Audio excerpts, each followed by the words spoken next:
Bismillahirrahmanirrahim.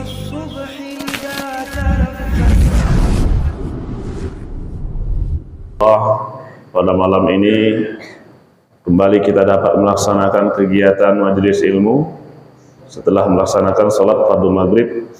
Mudah-mudahan kegiatan yang kita laksanakan ini mendapatkan ridha Allah dan bernilai ibadah di sisinya. Amin ya rabbal alamin.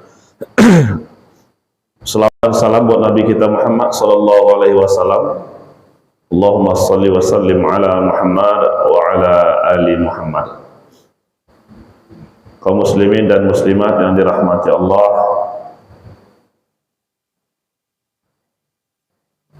lebih kurang 17 kali ya yang wajibnya, 17 kali dalam satu hari, satu malam, dalam surat Al-Fatihah kita berdoa kepada Allah. Apa doa yang kita minta? Ihdinas siratal mustaqim. Ya Allah, tunjukilah kami jalan yang lurus. Dalam salat berapa kali dong? 7 kali yang wajib. Yang tak wajibnya, yang sunatnya tidak terhitung dah. Ya. Sebab setiap salat, baik salat wajib ataupun salat sunat, itu wajib hukumnya baca Al-Fatihah dalam salat itu. Itu baru dalam salat. Belum lagi di luar salat. Kadang ada zikir-zikir yang juga kita selingi dengan Al-Fatihah. Maka setiap kali kita baca Al-Fatihah berarti sebanyak itulah kita meminta kepada Allah, ihdinas siratal mustaqim. Ya Allah, tunjukilah kami jalan yang lurus.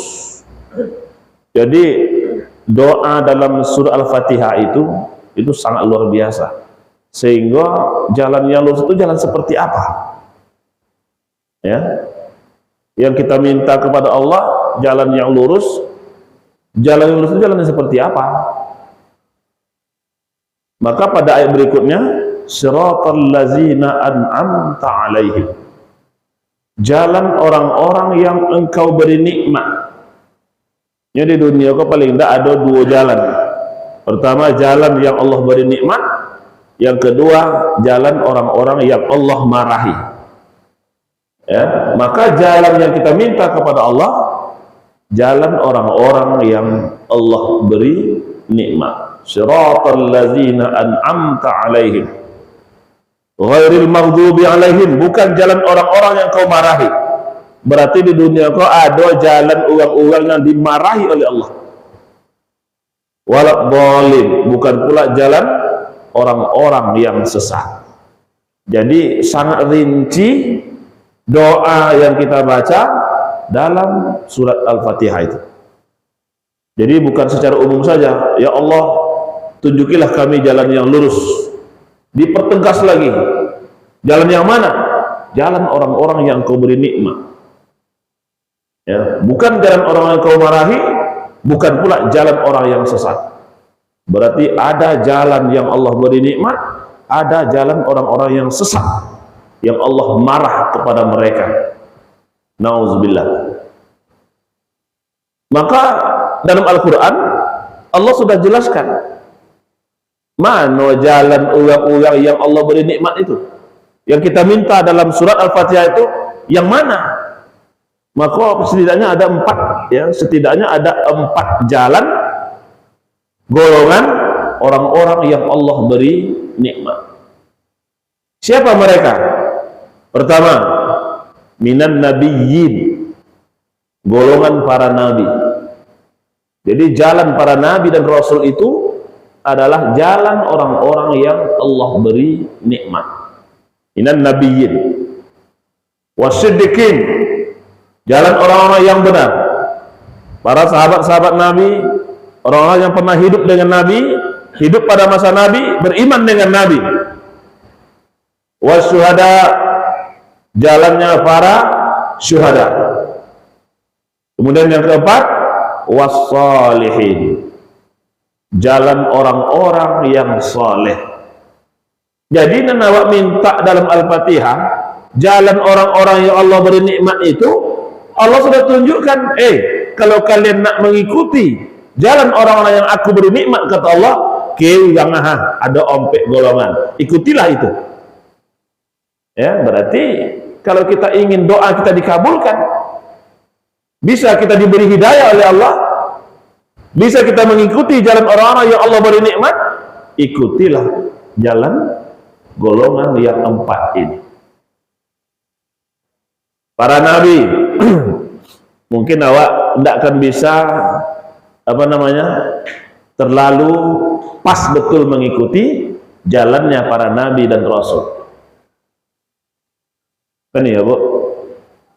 Le bisa le tolok nuwinnya. Le tolok nuwin sabar Nabi Ayub. Hah? Coba ngaku ya, tolok enggak? Berarti tidak akan tolok dah.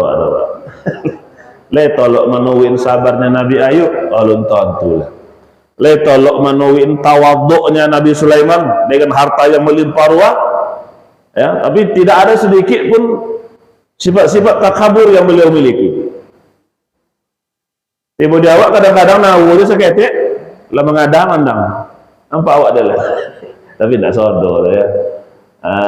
Ada sebagian macam itu, tidak orang sopan kan, Pak. Jadi ada sebagian macam itu.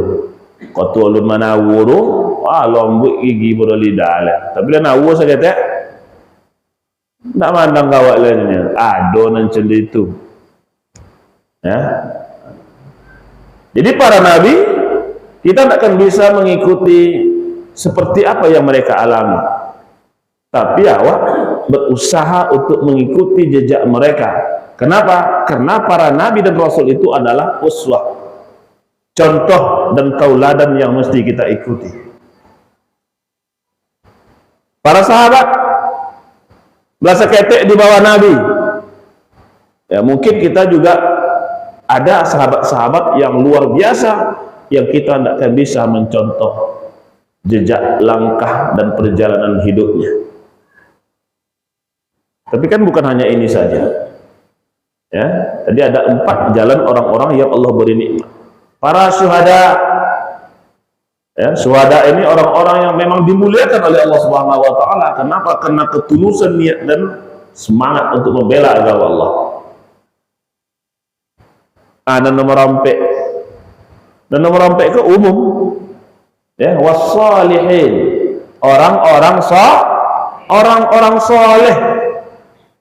Di Sapang itu banyak orang soleh. Nama soleh mungkin ada juga. Orang-orang soleh banyak. Jadi orang soleh itu dari golongan kita biasa. Kapan saja ada orang soleh. Sejak masa Rasulullah sampai nanti dunia kiamat akan ada orang-orang soleh. Maka mengikuti jejak orang soleh yang mungkin ada di sekitar kita, ikolah ikhtiar awak, usaha awak, kalau memang kita ingin mendapatkan hidayah dari Allah. Jadi yang awak minta dalam sholat ada macam itu, kadang-kadang di luar sholat batang baju lah, ya, batang baju meminta Allah. Dia apa? Sebab yang dalam sholat itu terbatas, ya, dalam sholat terbatas, tidak bisa ditambah, tidak bisa dikurangi. Makanya kalau ada orang nengok sebagian, ya, sahabat-sahabat kita, teman-teman kita, habis sholat fardu tidak berdoa lagi. Kenapa? Karena dalam sholat itu sudah banyak doa. Dalam sholat sudah banyak doa. Dalam Al-Fatihah saja sudah banyak doa. Maka sudah sholat, zikir-zikir saja, tidak ada lagi doanya. Ada yang seperti itu. Coba, kenapa? Karena dalam sholat sudah banyak doa. Kalau wak hitung-hitunglah, wak cermati, doa-doa yang ada dalam sholat itu sudah banyak yang lengkap. Cuman awak alun jupue gila. Walaupun sudah banyak doa dalam sholat, di luar sholat setelah zikir kita tambah lagi dengan doa. Itu doa bebas. Jadi bedanya doa dalam sholat, doa terbatas, tidak bisa tambah, tidak bisa dikurangi. Tapi kalau doa di luar sholat, bebas. Jadi walaupun lah minta hidayah dalam salat, ihdinas siratal mustaqim, di luar salat kadang bertambah aja lah.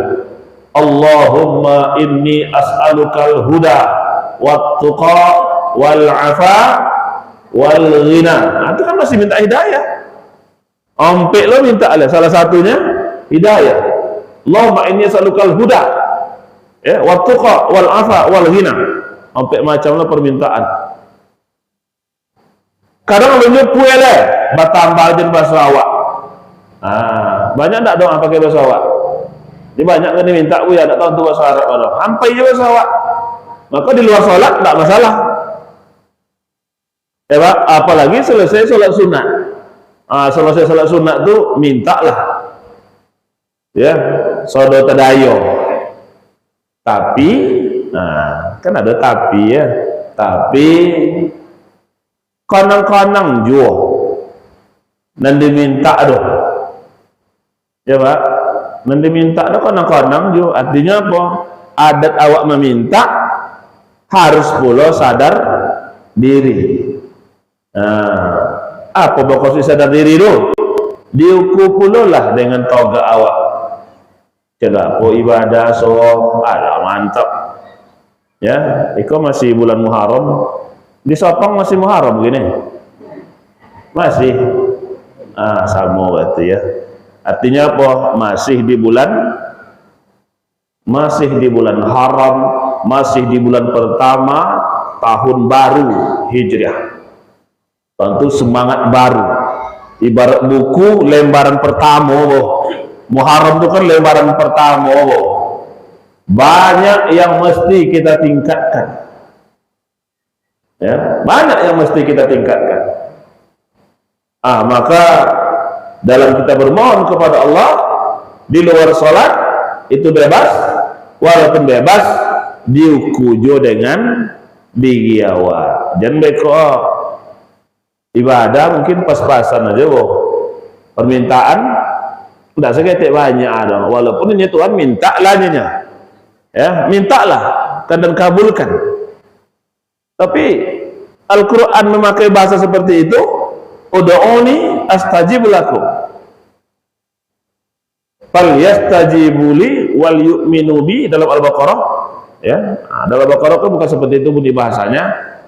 Di ujung surat yang bercerita tentang puasa ya, kata Allah falyastajibuli wal yu'minu bi, indahkan perintahku, kerjakan yang aku suruh, tinggalkan yang aku larang, kemudian beriman denganku. Maka permintaan itu akan aku kabulkan. Ujibu da'watad da'i iza da'an, kata Allah. Aku akan kabulkan permohonan permintaan hamba-hambaku yang berdoa. Tapi dengan syarat, jadi ujung kalimat ayat itu kan menyuruh awak sadar diri gitu. Ya kan? Falyastajibuli wal yu'minu bi. Itu ukurannya. Kau jangan suruhnya Tuhan beriman denganku. Contoh apa mau kadar keimanan kita? Contoh apa awak mau dalam menjalankan perintah Allah? Ini awak menjalankan perintah Allah apa? Banyak macam, Pak. Walaupun sama-sama dikojong, sama-sama dibuat, tapi banyak perkara, banyak tingkatannya. Ada awak kau menjalankan perintah Allah, babuatnya, bakojongnya, cuman sekedar malopen kewajiban. Ya, malopen kewajiban. Jangan beko orang dibuat itu atau tu dia dah. Tapi buat dia orang buat lo di awak. Mudah-mudahan awak jangan sampai macam itu. Tapi ada orang dalam menjalankan perintah Allah baru sebatas kewajiban. Maka perintah Allah itu terasa sangat memberatkan. Ya, jadi beban. Maka kalau yang macam itu tentu masih kuat jihad yang mesti dia lakukan. Jemaah sekalian rahimakumullah, maka dalam waktu yang sangat terbatas, materi tausiah kita pada malam ini akan wak sampaikan apa yang mesti wak lakukan supaya kita mendapatkan hidayah Allah itu. Apa yang mesti wak buat? Apa yang mesti kita lakukan? Ambo yakin dalam doa sudah sekian banyak kita minta, tentu kita ingin doa kita itu dikabulkan oleh Allah.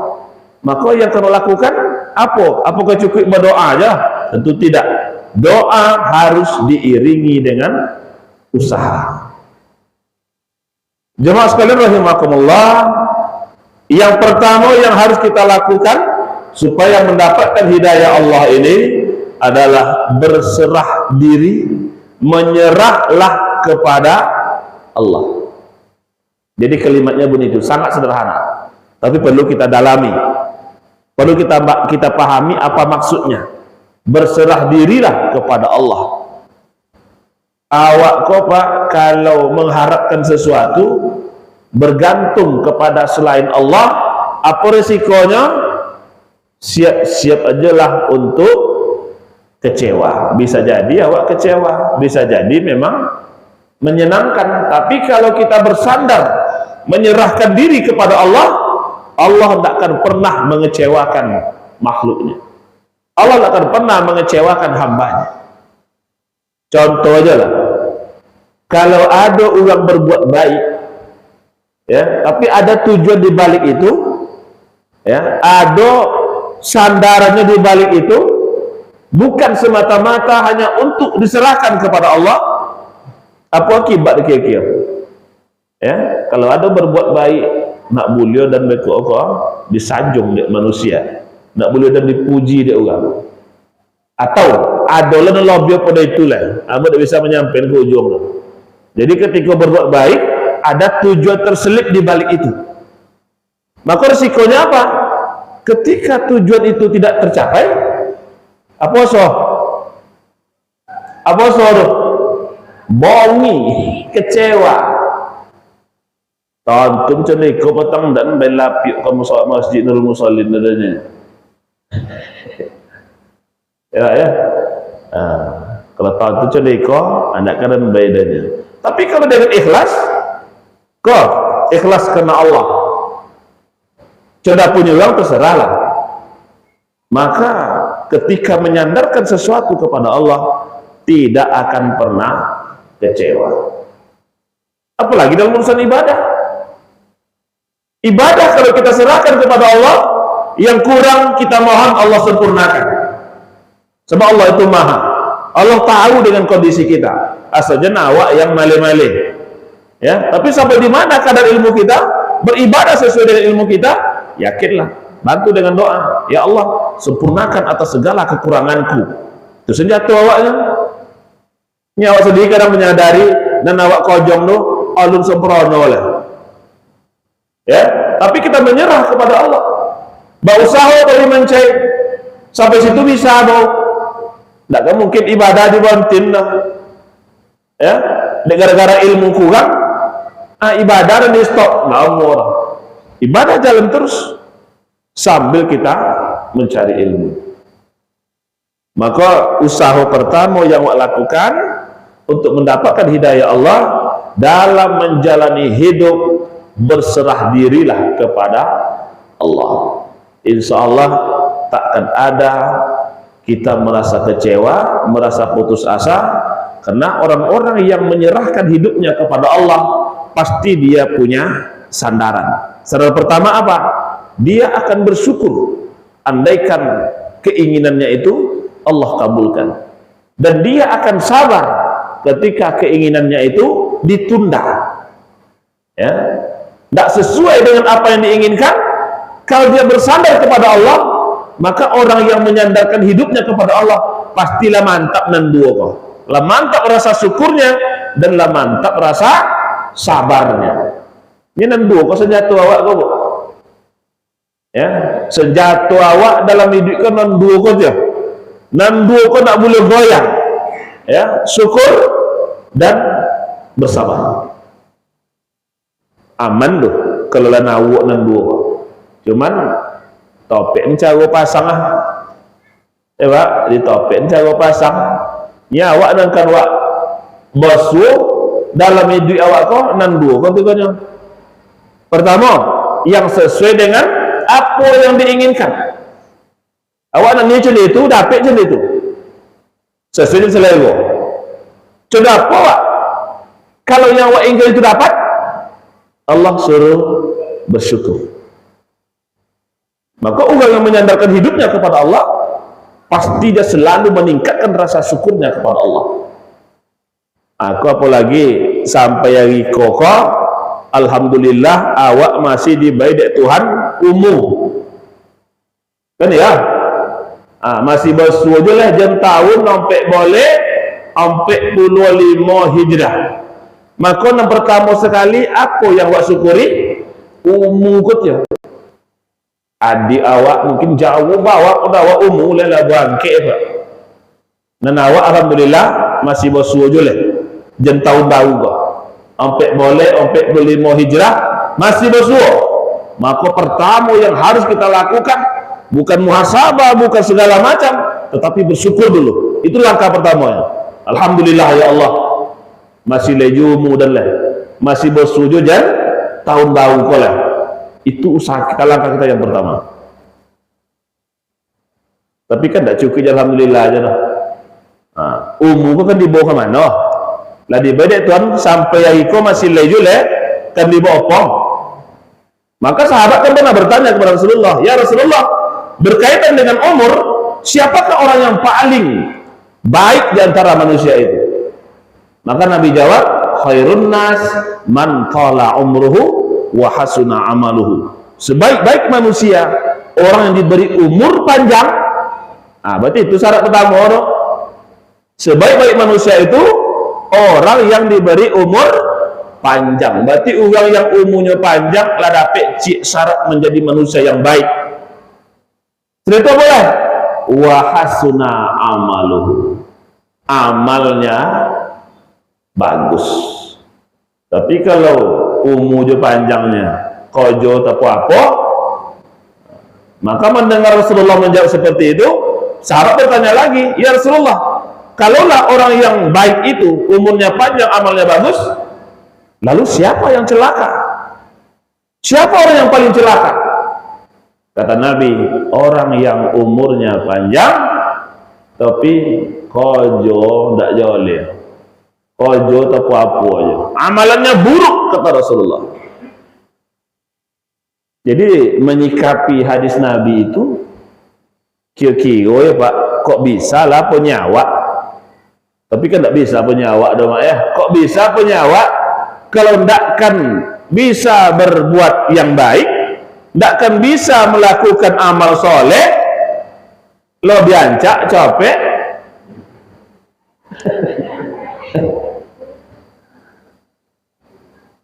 Itu apa-apanya Bu Ira. Kalau ndak kan bisa berbuat amal soleh, lo diancak capek bangkit lainnya. Dia apa? Kalau lama ni duit kojo tepu apa? Bori banyak lama nak diselesai. Ketika muda sudah apa? Akhirlah. Ini sampai sodo. Awak kan tangga terakhir awak tua. Iya kan? Dia tua dah Pak. Dia tua. Nah dah sudah tua dah boleh mati. Tapi kalau sudah anak-anak, pertama bayi, dia bayi, anak-anak, dia anak-anak, remaja, dia remaja, dewasa, dia dewasa, tua. Dia tua pun tak ada lah kan. Sudah tua tu tinggal nunggu tahajud aja lah. Sudah turun tak ada juga tele, itu puncak. Jadi kalau ada lah sosok awak di dalam kau secara khusus, deh lah tua di badan. Itu tak ada sudah itu lah. Tapi kalau orang menyambut orang muda-muda, ada harapan lah kan bersuah dengan dewasa. Kalau panjang umur, yang dewasa masih leh harapan kan bersuah dengan tua kalau leh panjang umur. Kalau nan tua ndak ada joleh cik menunggu dan secik dah joleh. Ya. Maka kata Nabi, umur panjang berarti sampai di usia tua. Ya, sampai di usia tua tapi amalnya bagus, itu orang yang paling baik. Jangan banyak disopangkan dengan itu. Amin. Maka kalau dibandingkan orang yang beramal soleh, kojo elok, tapi umur pendek. 25 tahun musia udah nyawa agak petang ya kan jadi imam sedang masjid, puangai elok ya, ibadah rajin, ucapannya sopan, tapi 25 tahun umurnya dibanding jendatu yang baru 80 tahun amalnya bagus, maka lebih baik datuk yang 80 tahun tadi. Dia apa? Menangnya di mana? Di umur panjang. Kalau amalnya sama-sama bagus, ya, amalnya sama-sama baik, menang datuk kok di umur panjang. Ya. Kalau mau tengok dalam masjid ke, lah banyak cenderung kan ya. Lah banyak cenderung kan sampai di usia tua. Berarti syarat dah dapat dia waktu. Tiga menyelesaikan nanti aja lah, memperbaiki amal. Perbanyak amal soleh, baik pekerjaan, ya, baik amalnya. Insya Allah Rasulullah menjamin itulah orang yang paling baik, kata Nabi. Jemaah sekalian rahimakumullah. Yang kedua, apa yang mesti kita lakukan untuk mendapatkan hidayah Allah ini? Belajar. Ya Pak, memang tidak bisa lari dari belajar. Hidayah itu ada yang perlu dicari. Ya, jadi ada hidayah kau tidak perlu dicari, ada yang hidayah kau harus dicari, bukan udah dapet. Jadi kalau orang yang berubah, ya, berubah dalam segala hal, dalam urusan ibadahnya, dalam urusan akhlaknya, kepribadiannya, hubungannya dengan Allah, itu dah mau dinanti aja dah, tak kan tiba-tiba aja dah Pak. Itu salah satu contoh hidayah yang harus kita cari. Semakin semangat ibadahnya dia apa? Ilmunya semakin tinggi. Ya, semakin merasakan ibadahnya nikmat. Kalau lah dapet ilmunya sudah banyak, kemudian diamalkan, terasa ibadah itu nikmat, berarti itu ciri-ciri orang yang sudah diberi Allah hidayah. Nah, kan itu ya, salah satu ciri-ciri orang yang diberi hidayah itu apa? Ibadahnya merasa nyaman. Ya Pak, ibadah merasa ringan, rajin, nyaman. Kalau lah ada tason macam itu, abati awak termasuk itu. Ya, termasuklah awak orang yang diberi Allah hidayah. Jadi yang kedua, belajar. Ya, cari. Di mana ada pintu-pintu kita untuk mendapatkan ilmu, kita cari. Maka orang yang berilmu dalam beribadah, ibarat menempuh jalan akan mudah. Kenapa? Karena ilmu itu memang memudahkan. Fungsi ilmu itu untuk memudahkan. Jadi kalau ilmu yang bermanfaat, ilmu yang Allah ridha, semakin memudahkan kita. Untuk apa aja lah. Kalau kita mencari ilmu akhirat, ilmu untuk mendekatkan diri kita kepada Allah, semakin banyak ilmu itu, semakin mudah cara kita untuk dekat dengan Allah. Itu aja tanda orangnya. Ya, maka ilmu apapun yang awak cari, tujuannya adalah untuk mempermudah. Ambo kodok beri contoh. Orang nak pergi ke suatu tempat, tengok di Google, tengok di segala macam, mana daerah itu, mana-mana aja jalan yang bisa lalu, yang bisa sampai ke situ. Semakin banyak pengalamannya, semakin banyak ilmunya, semakin mudah jalan bagi dia untuk menuju tempat tersebut. Pasti macam itu. Dia apa? Nyeton tu balako dah. Kalau tahu siko lalu, siko sampai ke kian dia doa. Lalu tahu siko sampai juga ke kian. Kenapa? Ilmunya sudah banyak tentang itu. Cara kita untuk mendekatkan diri kepada Allah juga sama. Ya Pak, so doa awak kan nak doa ke Tuhan tu, pasti. Ya, pasti semua kita ingin menjadi hamba yang dekat dengan Allah. Apakah itu tidak perlu jalan? Pasti perlu jalan. Bapa cara jalan supaya kita bisa dekat dengan Allah. Maka tempuh jalan itu, insya Allah pasti kita menjadi hamba yang taqarrub ilallah. Jadi yang kedua, dengan belajar atau talabul ilm. Semakin wakcai ilmu kau, rasakanlah Pak, semakin kurang, ya. Semakin wajai, semakin taso kurang. Le taso kurang ilmu mamanya. Ambo sendiri masuk banyak yang kurang. Ya Pak, semakin banyak wajai, semakin berusaha mencai, semakin tasolah kurang nanado di awak. Itu ciri-ciri itu. Jadi kalau ada orang masuk ilmunya kurang, menandong inyo berilmu. Apa prinsipnya? Kalau orang merasa ilmunya kurang, tentu mencari tahuinya. Ya, ini masuk kurang dia tahu, tentu dicari dia. Tapi kalau ada orang lama masuk cukui, ngapain je lah? Lah cukuinya enggak, jadi cari je lah. Itu menandong dia tidak berilmu. Tanda dia tidak berilmu. Sebab ilmu itu luas. So dia awak, so nala tentu, so do, upo so ndak tentu, lebih banyak loleh daripada yang tentu. Maka berjihad kita untuk mencari ilmu itu. Beribadah juga perlu jihad, mencari ilmu juga perlu jihad. Jangan bayangkan Pak, berjihad kok mangkek senjata aja. Orang pergi berapa orang aja yang berjihad itu tidak. Sebenarnya awak kok tiap hari berjihad Pak. Ya, jihad itu kan berperang. Berperang itu ada melawan musuh yang nampak, ada melawan musuh yang tidak nampak. Allahu Akbar, Allahu Akbar. Dah mau azan subuh. Ya, dah mau azan subuh. Perlu tak awak jihad di situ? Perlu. Ya Pak, apa nama lawan? Apa yang dilawan?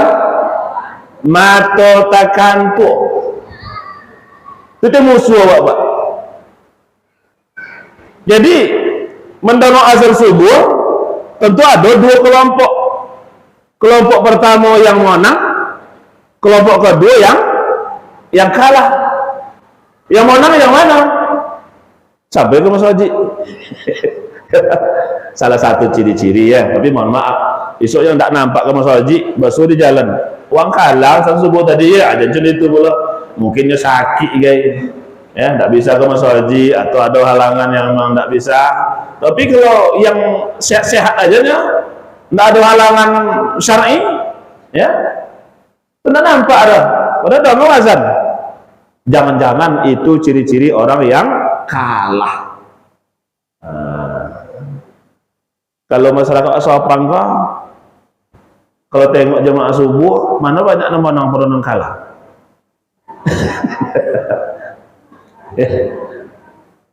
Mungkin ketika itu kita tidak sadar bahwa kita sudah berperang. Ya, jadi dah mau sawa azan lu, awak mulai berperang dulu Pak. Mulai perang. Maka perjalanan perangnya baik ke sumur, berwudu. Jadi mereka kalau sudah wudu, memang tak tetankan untuk duma lah soal subuhnya. Aduh mah aja subuh lah. Sudah subuh, kalau Mas Haji kok lamor. Babuik aja kan. Babuik aja subuhnya, tapi masih kalah. Apalagi yang laki-laki. Ya Pak, masih kalah tuh Pak. Babuiknya Bu ya. Kan wajib lah babuiknya wajib itu. Kalau laki-laki sholat sendiri di rumah, itu masih kalah. Ya, karena laki-laki itu berjamaah ke masjid. Jadi kalau apa-apa yang laki-laki, awak tengoklah subuh. Mana yang banyak menang daripada yang kalah. Mencari ilmu juga seperti itu. Jangan dikatakan mencari ilmu tidak perlu jihad, banyak jihadnya.